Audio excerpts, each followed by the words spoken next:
Olá, garotada! O que estão achando do audiolivro O Leão, a Feiticeira e o Guarda-Roupa, que é o livro número 2 das Crônicas de Nárnia? Aqui em casa adoramos todos os livros das Crônicas de Nárnia. As histórias são fabulosas, com exemplos de bravura, bondade, de personagens que fazem o que é certo, mesmo que seja difícil. Aqui, cada um tem o seu personagem favorito entre os reis e rainhas. É muito importante escutar o livro na ordem certa para não perder nada. Dá uma checada se você está no capítulo correto antes de continuar. E não esqueça de dar seu like e se inscrever no canal. Vamos começar? Capítulo 12. A primeira batalha de Pedro. A 10 quilômetros de distância da feiticeira, os castores e as 3 crianças caminhavam no que lhes parecia o melhor dos sonhos. Há muito que tinham abandonado os casacos. Tinham deixado até de dizer uns aos outros: "Um pica-pau! Que lindas campânulas! Que perfume maravilhoso! Como canta bem aquele passarinho!" Caminhavam em silêncio, passando de clareiras inundadas de sol para bosques frescos e verdejantes, voltando para planuras cheias de musgos e olmos gigantescos. A surpresa tinha sido tão grande para eles como para Edmundo, ao verem o inverno sumir e o bosque mudar, como se o tempo tivesse dado um grande salto. Nem mesmo sabiam ao certo, ao contrário da feiticeira, que era isso mesmo que devia acontecer quando Aslan chegasse a Nárnia. Mas sabiam todos que, por encantamento dela, surgira o inverno sem fim. Quando a primavera mágica começou, todos concluíram que alguma coisa estava falhando, desastrosamente falhando, nos planos da feiticeira. Chegaram a compreender com alegria que a feiticeira já não poderia mais usar o trenó. Deixaram de andar tão depressa e se deram ao luxo de descansos mais frequentes e demorados. Também já estavam cansados, exaustos não, mas cansados, meio molengas e distraídos, mas muito calmos por dentro, como acontece quando se chega ao fim de um longo dia ao ar livre.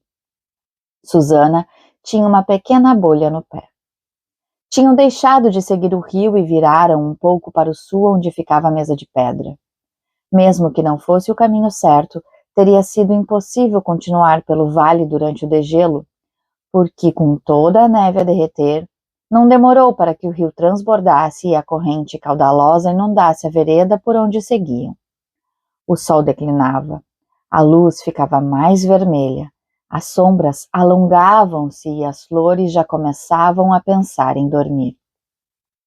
"Falta pouco", disse o senhor Castor, guiando-os em costa acima sobre o musgo macio da primavera, tão fofinho sob os pés cansados, para um lugar onde só existiam árvores muito altas e espaçadas.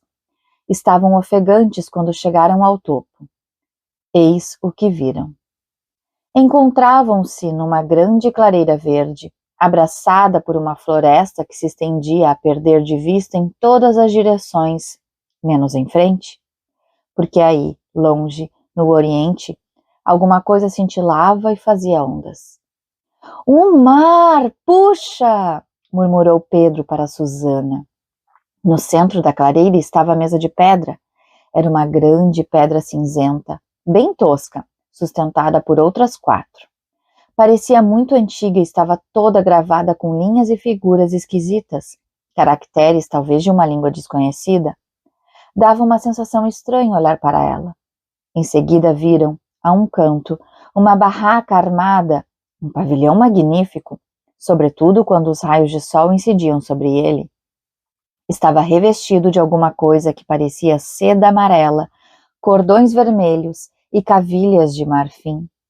Flutuando no alto de uma haste, uma flâmula com um rubro leão, agitada pela brisa do mar.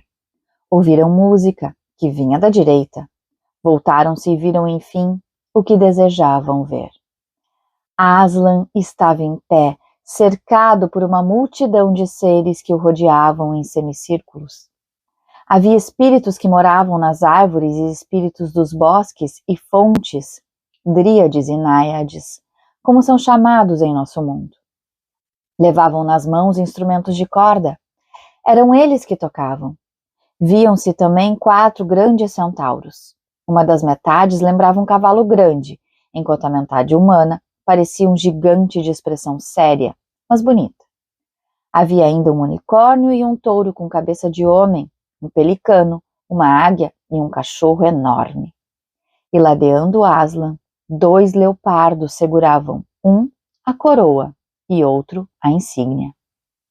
Quanto ao próprio Aslan, nem as crianças, nem os castores souberam o que fazer ou dizer ao vê-lo. Quem nunca esteve em Nárnia há de achar que uma coisa não pode ser boa e aterrorizante ao mesmo tempo. Os meninos entenderam logo, pois quando tentaram olhar para Aslan de frente, só conseguiram ver de relance a juba de ouro e uns grandes olhos, régios, soleníssimos e esmagadores. Depois, não tiveram mais forças para olhar e começaram a tremer como varas verdes. Avante, disse bem baixinho o senhor Castor. Não, murmurou Pedro, vá primeiro. Não, os filhos de Adão devem ir antes dos bichos, disse o Castor, sempre baixinho. Susana, sussurrou Pedro, que tal você, as damas primeiro? Não, você é o mais velho. Quanto mais demoravam, mais perturbados se sentiam. Pedro acabou compreendendo que lhe cabia ser o primeiro. Levantou a espada em saudação, dizendo apressadamente aos outros: Venham, não tenham medo. Avançou para o leão e disse: Estamos aqui, Aslan. Seja bem-vindo, Pedro, filho de Adão, respondeu Aslan. Bem-vindas, Susana e Lúcia, filhas de Eva. Bem-vindos, senhor e senhora Castor. A voz profunda e generosa teve o efeito de um calmante. Ficaram alegres e animados, não mais perturbados por estarem ali sem dizer uma palavra. Mas por onde anda o quarto humano? Perguntou Aslan. Quis traí-los e aderiu à feiticeira branca, Aslan, respondeu o senhor Castor. Num impulso, Pedro disse: Em parte foi culpa minha, Aslan. Fiquei zangado com ele. Aslan nada disse, ficou simplesmente a olhar para Pedro com seus olhos enormes. Por favor, Aslan, disse Lúcia, não podemos fazer algo para salvar Edmundo? Faremos o que for preciso, mas pode ser mais difícil do que você pensa. O leão guardou silêncio por certo tempo. Lúcia então reparou que sua expressão, apesar de imponente, régia e calma, também era triste. Mas a tristeza não demorou muito. Ele sacudiu a juba, bateu as patas. Que terríveis patas seriam, pensou Lúcia, se ele não soubesse como torná-las macias. E disse: Enquanto isso, preparem o festim. Senhoras, levem para a barraca real estas filhas de Eva e tomem conta delas. Afastadas as meninas, Aslan pousou a pata, apesar de aveludada, muito pesada, em cima do ombro de Pedro. Venha, filho de Adão, vou mostrar-lhe o palácio onde um dia será rei. Ainda empunhando a espada desembainhada, Pedro acompanhou o leão ao extremo leste do topo da colina. O sol se punha por detrás deles. Embaixo, estendiam-se a floresta, montanhas, vales e o rio a colear como uma serpente de prata. Além, muito além, ficava o mar. Além do mar, o céu coberto de nuvens avermelhadas pelo pôr do sol. Onde o país de Nárnia se encontra com o mar, na foz do grande rio, brilhava alguma coisa no alto de uma colina. Era um castelo com todas as janelas voltadas para Pedro e para o poente, refletindo a luz do sol. Parecia uma estrela imensa a descansar na praia. Aquilo, ó humano, é cair para véu dos 4 tronos, num dos quais você há de sentar-se como rei. É o primeiro a vê-lo por ser o primogênito, e será o grande rei acima de todos os outros. Pedro não chegou a falar. Um ruído estranho feriu o silêncio. Era como um som de clarim só que mais impressionante. É sua irmã que faz soar a trompa, disse Aslan a Pedro, falando baixinho, tão baixo que parecia um rosnado, se não é falta de respeito falar assim. Por um momento, Pedro não entendeu o que se passava. Aslan, no entanto, disse, acenando com a pata para as criaturas que avançavam. Para trás! Deixem que o príncipe conquiste o seu reino. Aí compreendeu tudo e partiu correndo para o pavilhão, onde assistiam a um horroroso espetáculo. As náiades e as dríades fugiam em todas as direções. Pálida como a neve, Lúcia corria para ele com suas perninhas curtas. Susana também corria e tentava subir a uma árvore, perseguida por um monstruoso bicho pardo. A princípio, Pedro julgou que fosse um urso. Achou depois que era um pastor alemão, se bem que fosse grande demais para ser um cachorro. Só então viu que era um lobo, que empinava, rosnava, golpeava com as patas no tronco da árvore, o pelo todo eriçado. Susana não conseguia passar do segundo galho com uma perna suspensa, o pé a uns 10 centímetros dos dentes ferozes do polícia secreta da feiticeira branca. Por que ela não sabe mais? Pensava Pedro. Pelo menos porque não se segura com mais firmeza. Só então reparou que a pobre garota estava quase desmaiando. Se desmaiasse. Pedro não estava sentindo uma coragem extraordinária. Verdade seja dita, estava até começando a sentir-se mal. Mas isso não o impediu de fazer o que tinha de ser feito. Correu direto ao monstro e fez menção de vibrar-lhe um golpe com a espada. O golpe não chegou ao alvo. Como um relâmpago, a fera voltou-se, os olhos em fogo, boca escancarada, uivando de raiva. Teria despedaçado o menino se não estivesse tão raivoso. Mas foi assim, com toda a força. Pedro enterrou a espada entre as patas do lobo, bem no coração. Seguiu-se um momento pavoroso de tremenda confusão, como num pesadelo. Pedro lutava desesperadamente. O lobo não parecia nem vivo nem morto.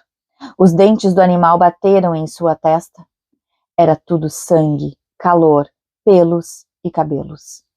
Um momento depois, percebeu que o monstro estava morto. Desenterrou a espada, endireitou-se, limpou o suor que lhe cobriu o rosto e os olhos. Estava exausto o herói. Susana, daí a pouco, desceu da árvore. Ficaram ela e Pedro muito comovidos quando se encontraram. Não posso negar que houve beijos e choradeira, de parte a parte. Mas em Nárnia isso não causa má impressão em ninguém. Depressa! Gritou Aslan. Centauros! Águias! Há um outro lobo no bosque! Ali, bem atrás de vocês! Vão atrás dele! Deve estar à procura da dona. É a oportunidade de descobrir a feiticeira e de salvar o quarto filho de Adão. Num instante, com um bater de cascos e um tatalar de asas, um grupo de velozes criaturas desapareceu nas trevas. Pedro, ainda respirando mal, viu que estava junto de Aslan. Esqueceu de limpar a espada, disse Leão. Verdade. Pedro chorou ao ver a lâmina brilhante manchada de sangue e de pelos do polícia secreta. Esfregou a espada na relva, enxugando-a depois no casaco. Dê-me a espada. Ajoelhe-se, filho de Adão, disse Aslan. Tocou-o com a lâmina da espada e disse: Levante-se, rei Pedro, e aconteça o que acontecer, nunca se esqueça de limpar a espada.